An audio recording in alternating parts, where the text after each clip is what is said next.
Welcome to The Lava Spurt, the weekly offshoot of the Lava Flow.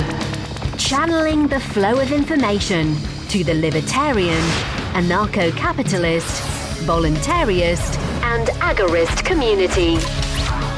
Brought to you by my per-episode donors. Thank you. Here's your host, Rodger Paxton. Ashe Oro from the Liberty Entrepreneurs podcast asked me to be on his show to talk about the Free State Project.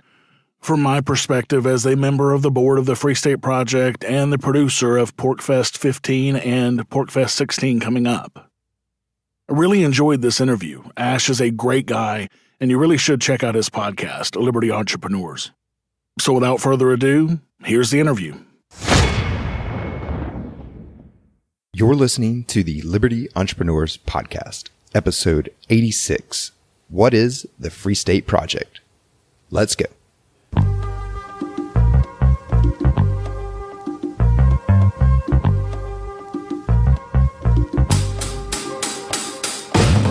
Hey, so what's up, everyone? Welcome back to the Liberty Entrepreneurs Podcast. I've got on the show today a very interesting guy who I've known for a couple years, and he's actually a client of Liberty Virtual Assistants. We've got Rodger Paxton. He is on the board of the Free State Project in New Hampshire, which is the reason that I brought him on. But he's also the producer of PorcFest. If my libertarian audience knows what PorcFest is, this is one of the key guys that creates PorcFest for you. And he's the founder and host of the Lava Flow podcast, which is part of the Pax Libertas Productions network. Rodger, welcome to Liberty Entrepreneurs. Thanks for having me, Ashe. It's great to connect. Yeah. So, Rodger, let's just get started here. What is the Free State Project and how did you hear about it? So the Free State Project was started, about 15 years ago, I guess now, it was a thesis that Jason Sorens was doing for one of his degrees, and was basically an idea of bringing a bunch of libertarians, 20,000, to one small state so they could centralize their activism, their voting, whatever libertarians can do to make that state the freest state in the country, possibly, and exert the maximum effort that they could to make that happen. So it started, like I said, about 15 years ago. They looked at 10 different states. New Hampshire won the vote. And so then people started moving here almost immediately, 10 or 12 years ago. As a matter of fact, I know several people who have been here for 10 years. And I first found out about it in 2010, I believe it was, at the National Libertarian Party Convention. They had a booth there, of all things.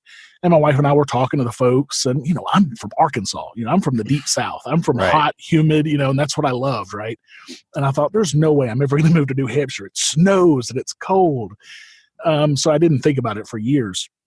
And then after being the chairman of the Libertarian Party for a while and, banging my head against that wall, I realized, I've got to do something different. Something has to change. Yeah. So we started looking at it again. And so 3 years ago, actually, next week will be our 3-year anniversary. We moved up here and have loved being here. It's been an amazing journey. So I believe you're a Ron Paul guy as well, likewise. I remember him saying back in the 2008 election cycle, this concept of vote with your feet. What does that mean, and how does the Free State Project tie into that?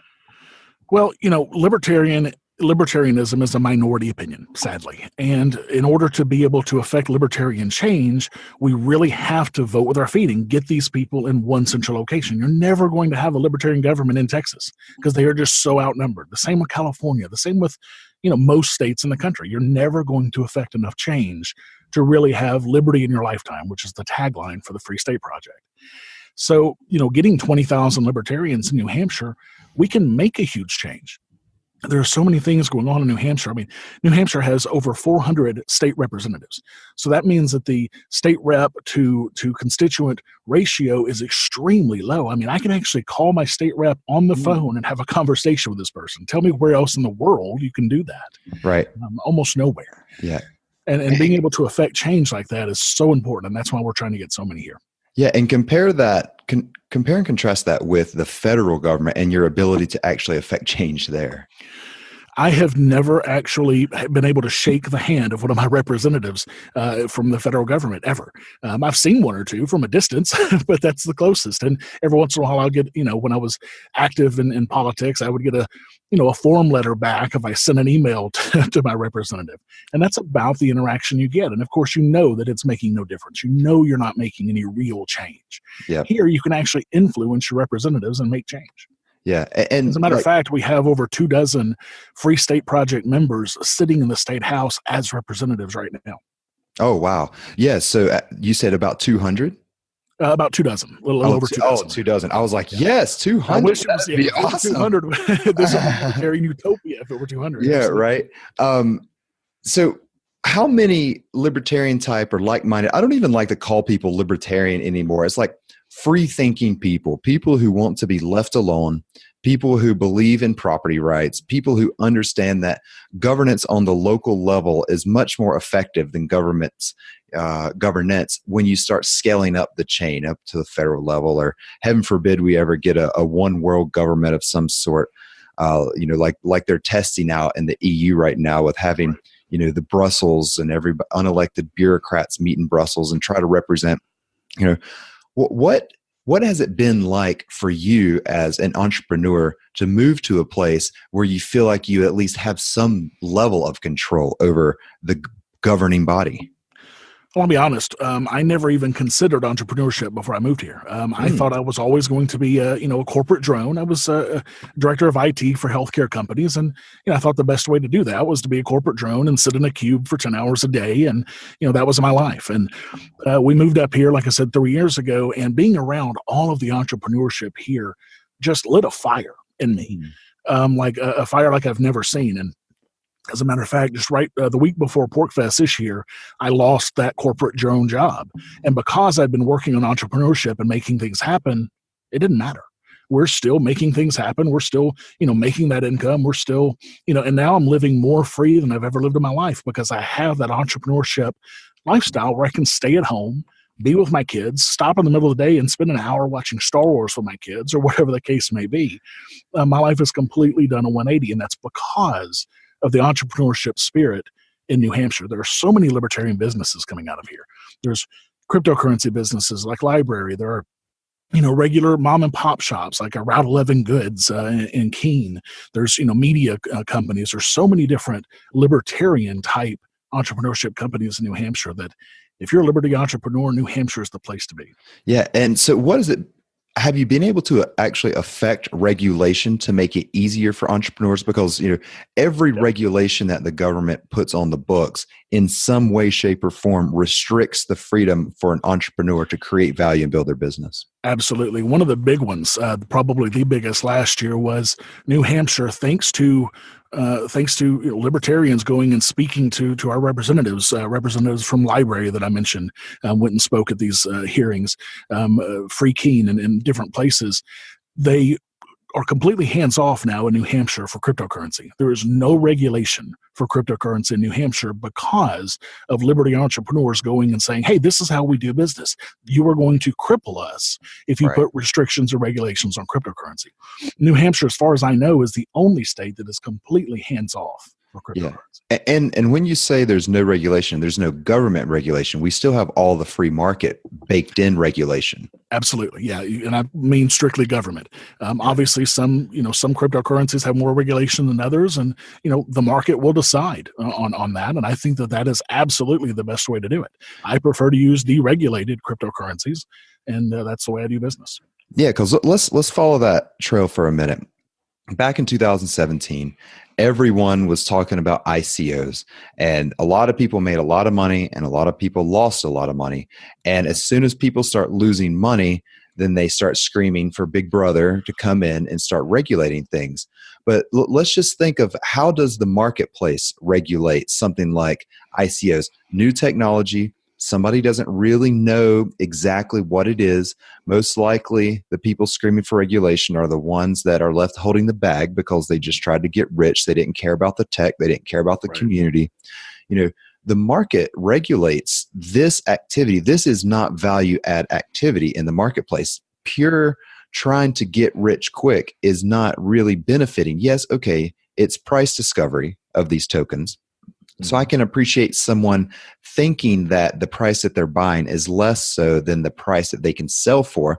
This is just simple price discovery. But markets regulate people who try to, let's say, gamble on price discovery by rewarding the people who are right and taking that value and capital away from the people who are wrong as the price reflects the true value. Like, do you think that these people would invest again in these ICOs? Well, no, probably not.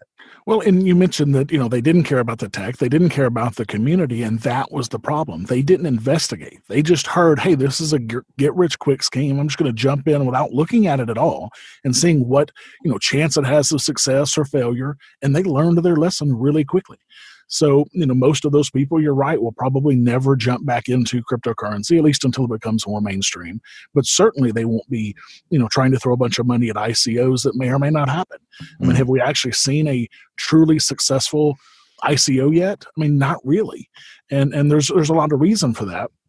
But a lot of it is because, number one, we had a huge, downturn in the cryptocurrency prices, which meant a lot less capital for companies to do things. But also a lot of the ICO industry were fly-by-night companies who were literally just trying to scam people. Others of those were ideas that really had no reason being on a blockchain. That's the latest buzzword. Oh, I'm going to put it on the blockchain. Well, not everything needs to be on a blockchain. That's right. Just the way it is. And a lot of those companies, like a blockchain VPN, well, I'm sorry, I just don't understand the idea behind that. Why do you need to have a blockchain VPN? I have a VPN that works perfectly fine, and it's not on blockchain. Yeah, no, I know. I think Ethereum is known as the blockchain that launched all these ICOs, and I agree with you. Not very many ICOs were successful, and so a lot of people needed to lose a lot of money. Yeah. I should mention that I think that EOS was probably the most successful project that ICO'd on Ethereum. Even though they eventually, created their own blockchain and now have a successful working product out there, but that's neither here nor there. Rodger, let's talk about PorcFest, because I know quite a few of my listeners will know what PorcFest is, but quite a few won't. What is PorcFest? What's the origin of PorcFest? And what does PorcFest stand for?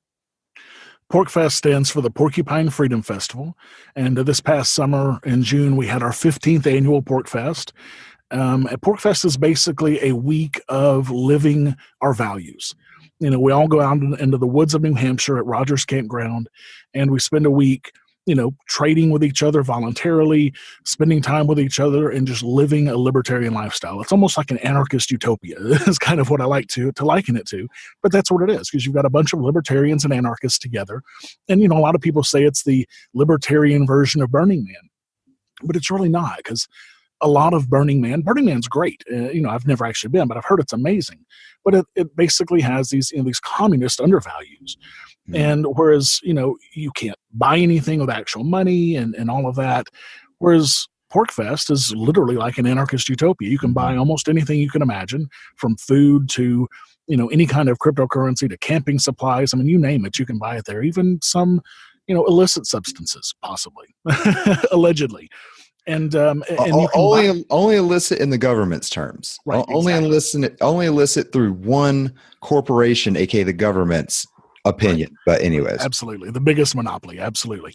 And you can do all of this, voluntarily, but it's not just that. It's also, we have speakers, so it's almost like a huge conference. We had over 250 events at this past PorcFest. Everything from seeing your favorite podcaster do a live show to Ben Swan on the main stage giving a keynote speech. I mean, we had it all. Yeah. The best thing about PorcFest is that it's great for everybody. If you're single and, you want to meet singles, or if you are a family and you have your kids with you. I mean, my two kids, they're 10 and 12 now, have been to every PorcFest the last 3 years. The first time they came, they said, man, this is better than Disney World. If I'd only known that, years before, I could have saved thousands of dollars. I was actually about to ask you, what do you feel about kids? People hear this idea of anarchists and they think about scarf wearing, Molotov cocktail throwing. Is this cop car flipping? Is this what goes on here, or is No, what you're talking about is authoritarian anarchism. What we're talking about is actual anarchism, where people want to interact with each other voluntarily without any use of force, especially use of force by the government. Will you see a lot of people carrying weapons? Absolutely. I carried my pistol all week. You'll see people carrying AR-15s, AK-47s, swords, the whole 9 yards. But we've never had an issue because we all have this base of understanding that we are going to interact voluntarily. And if I don't want to interact with you, I'll either leave Pork Fest or I will go to another part of Pork Fest. It's like a 200-acre facility. Just go somewhere else. Yeah. So you mentioned that Burning Man is a bit on the communist side. And I would say maybe the anarcho-communist. Yes. Whereas Pork Fest is on the capitalist side, anarcho-capitalist. I myself, agree with the anarcho-capitalist philosophy. But can you try to describe the similarities and differences between an ANCOM and an ANCAP? Well, so ANCOMs say that they, want the end of government, yet they call for government assistance and communal assistance all the time. And as long as that's done voluntarily, I have no issue with it. If you want to have a, communist commune where everybody comes and voluntarily lives in that commune and voluntarily pulls all of their resources, I'm great with that. The problem is that these ANCOMs are not so much against the state as they are against capitalism and corporatism. Well, I'm against corporatism as well, but I'm certainly not against capitalism. Whereas anarcho-capitalism believes in capitalism and believes that without capitalism, we would not be where we are today, and that also believes that capitalism is the voluntary solution. Now, the word capitalism has been muddied quite a bit over the last couple of decades to where it doesn't mean free market the way that it used to. I generally prefer the term free market over capitalism, but those two words can be interchangeable. Right. Yeah. And what do you think drives an anarcho-communist? Like what is their mindset? Because I know a lot of people are angry at the government, and understandably so, that they currently are modern day slave drivers. I make money at my job, let's say. They steal X percentage of it before I ever see it. If basically, so I'm working for free for them. If that's not slavery, I don't know what the definition of is, but what do you think is the mindset of someone as an anarcho-communist? And should libertarians and free people and anarcho-capitalists try to pull these people in or try to engage with these types of people? Or is the mindset so incredibly different that their fruit is hanging too high on the tree? Well, I think that a lot of anarcho-communists believe that they want fairness, that they really do want fairness for everybody, equality for everybody. And they just see equality as different. They want equality of outcomes, whereas we prefer equality of opportunity. And I think that that's a big dividing factor. Whether we should interact with them and try to pull them over, it really depends on the individual income. I mean, some of them are so vehement in their hatred of anything that creates a profit that I don't think that they can ever be swayed. But a lot of the rank and file, sure. I mean, I've had conversations with ANCOMs. Being here in New Hampshire, we have our share as well. Ran into some at a comic book store one time a couple of years ago, and they had all the Bernie gear on and everything, and right. Had a discussion with them about how the free market has progressed us to where we are today. I actually read an article earlier today about how infant mortality rate around the world, even in third world countries, is dropping dramatically. And that's not because of communism. That is because of the free market. And I think when you start showing people these things, even anarcho-communists, they could even they can start to understand. Well, I hope so. I would love to switch gears here, Rodger, and talk about Star Wars, because I know that you love Star Wars, and you make a lot of similarities between Star Wars and our current society. Like, where did you start to notice this difference? And just walk us down your thought path around like the similarities here. So I actually used to do a podcast with a friend of mine. It's on hiatus right now, called Resist the Empire, a libertarian view of the Star Wars universe. And it's still out there. You can still subscribe to it. And basically, me and some friends would sit around and watch Star Wars, and they realize that there are so many parallels to what's going on in our current universe. I mean, you've got everything from, the religious zealots, say the Jedi. You've got the government, the empire. You've got smugglers, and these are, black marketeers, the drug sellers, or whatever the case may be. There are so many parallels, and there's a lot of libertarian parallels as well. You have the Jedi who at one point, believed in true peace and voluntarism. Not so much, later in the story, but certainly at certain points in the story they did. So there's a lot of parallels there with real life. And I think George Lucas really did a great job of making a show that, while very fantastical and very, different than our world, also has so many different parallels with our world. Mm. And so what is the Force then? How does that translate into real life?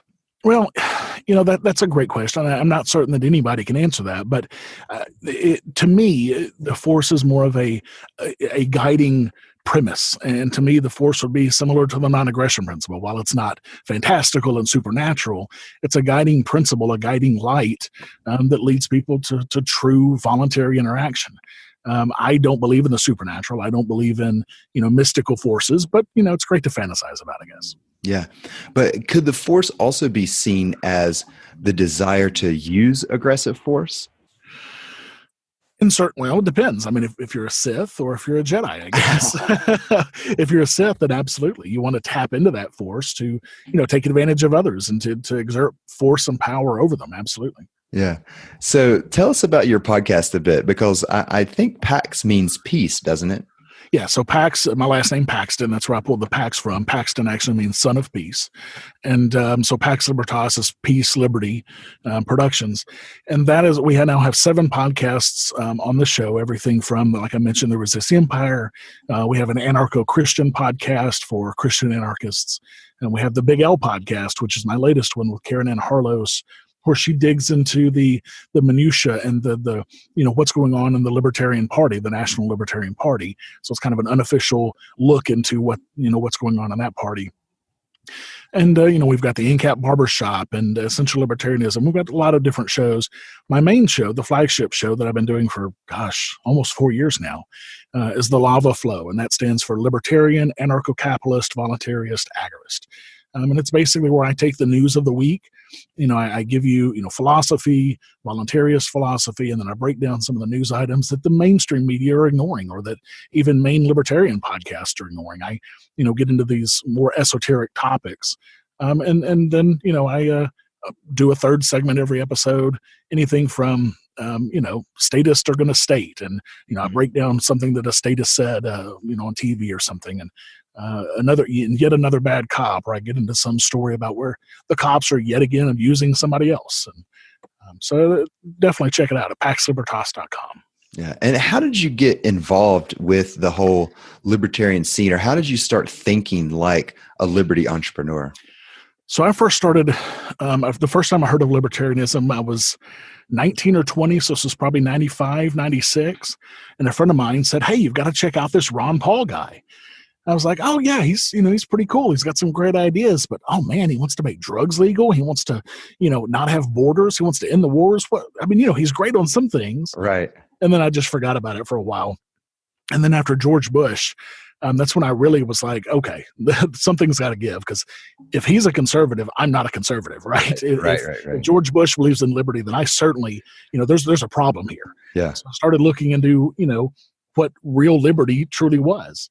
So I started reading Ron Paul's stuff. I started reading Ayn Rand. I picked up some Murray Rothbard, and here I am today. And how do you communicate the ideas of freedom and liberty to your children? So we radically unschool our children. So we don't do any, standard schooling. We don't sit them at a desk all day. My kids have never stepped foot in a government indoctrination center, and I am so thankful for that. As far as I'm concerned, that is one of the most important things you can do for the future of liberty, is to not indoctrinate your kids in our government indoctrination centers. But, every day we run into something that we can talk to our kids about liberty. As a matter of fact, we were playing, my mother-in-law's in town this week, and we were playing Apples to Apples, some kids game. And there was a picture of somebody, hitting somebody else with a stick. And my 10-year-old, my youngest, you have to explain what this picture is. And he says, this picture is the government abusing somebody else. and it's always, just little things like that where we can show that, hey, there are always better ways of doing things than using force. Yeah. So 2 questions here. What keeps you up at night? And where are you finding progress towards a peaceful society?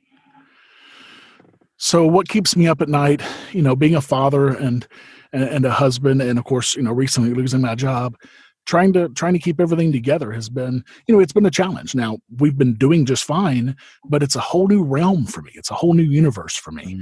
It's been the most free that I've ever been in my life. But it's also been a bit stressful, and that gets better every day as more things come into line. But also, the unexpected violence or unexpected illness or unexpected, anything that might harm me or my family. That's what kind of keeps me up. And what was the second question? I'm sorry. And where are you seeing progress towards a peaceful society? New Hampshire. In 2017 alone, we had, medical marijuana. We had constitutional carry passed. We had fireworks regulations dropped. We had 1,500 regulations, business regulations, completely wiped away. I think I mentioned medical marijuana, the cryptocurrency. And that was in 2017 alone. This is only happening in one state, and that's New Hampshire. And if you are interested in, truly achieving that liberty in our lifetime, New Hampshire is the place to be, hands down. Yeah. If you're able to find a community of like-minded, liberty-minded individuals, then it can create a lot of support. Someone like me who's a digital nomad, this is something I crave often. I crave being around people who don't ask me who would build the roads. I was just at a cryptocurrency conference in Vegas last week, and the conference closed down, and it was the final party, and everybody's around the bar talking. And it still amazes me, Rodger, that our perspective still tends to be so left field for most people that they've never even thought about this stuff. And, I actually now have a personal rule that as soon as someone asks me who would build the roads, I politely excuse myself and leave the conversation. But, I hear what keeps you up at night. I'm just curious, I imagine that having a like-minded community of free people around you gives you some sort of safety net. Absolutely. So, number one, moving from Arkansas, where we had a couple of libertarian events a year, to moving to a state where literally, if you look at the Free State Project calendar, there is something going on every single night of the year where you can hang around with real libertarians. Right. Find me another place in the world, find me another place in the universe that has that. There's not. New Hampshire is the only place. And New Hampshire's small enough that you can literally get anywhere in the state in a couple of hours. So it was very overwhelming for me as somebody who's, very, I don't usually spend a lot of time with people, especially in Arkansas. So it's very overwhelming for me because I had all of these things going on, and you kind of have to pick and choose what you go do because, in other states, you don't have that choice, but in New Hampshire, you do. You can pick and choose the libertarians you want to hang out with instead of the same 10 libertarians you always have to hang out with. Right. But you mentioned the safety net. So when I first lost my job, of course, I mentioned it in some of our libertarian private groups, and everybody just wrapped their arms around us. They offered us anything that we could possibly need, even offered some financial assistance if we needed it. I was offered, several different jobs as far as, going back to the corporate universe. And it was something I was not going to do. And actually, I even picked up a couple of projects from libertarians in New Hampshire. And that's part of what's helping make all of this work is those projects that I was able to pick up, yet still have the freedom to work at home and spend time with my family. Yeah, I know that you're reading books and doing voiceovers and stuff now. I follow you all the time on Facebook. I think that you have some of the wittiest comments and best liberty-themed memes in the entire social media space. So if you don't know Rodger, I highly recommend that you check him out, check out his podcast, follow him on social media. Rodger, how can people keep up with you, and how can they keep up with PorcFest and the Free State Project? Well, to keep up with me, just go to paxlibertas.com or thelavaflow.com. You can get it all there. For the FSP, we have now, we mentioned that 20,000 number. We've had over 24,000 people sign the pledge to eventually move to New Hampshire, and over almost 4,400 people have already moved. So we've got almost 5,000 libertarians in state right now. And the way that you can go and sign the pledge is at fsp.org/sign. You can also get all the information at fsp.org. For PorcFest, which is an event that you do not want to miss. If you've never been to PorcFest, you've got to come, and you can get that at porcfest.com. It's PORC.com. And I'm really hoping to get Ashe there next year so he can be speaking from that main stage for us. So just tell us, what does the pork part of PorcFest mean? It's a porcupine. Okay, and why the porcupine? Is that the mascot? Yeah, so the mascot of libertarians is generally the porcupine, because it's a defensive only animal. It doesn't attack anybody. It runs around. It does its own things. It lives its life. But if you try to attack it, it's got it's gonna bare its claws, so to speak, with those spikes, and it's gonna mess you up.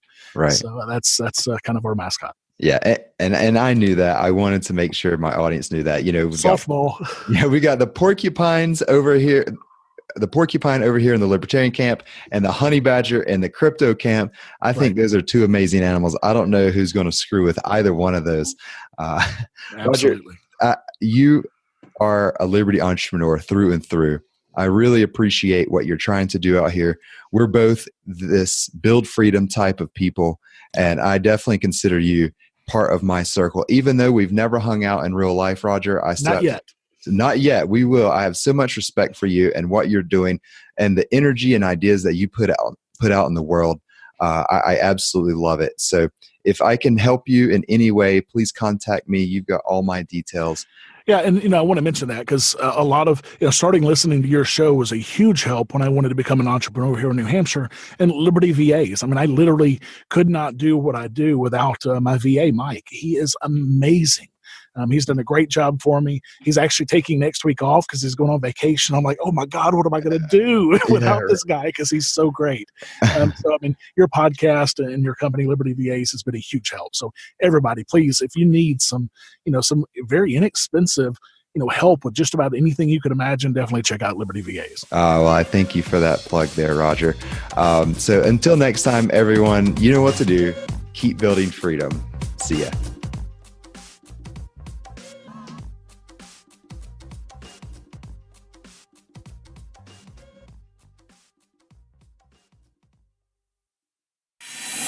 Thank you for listening to The Lava Flow at thelavaflow.com.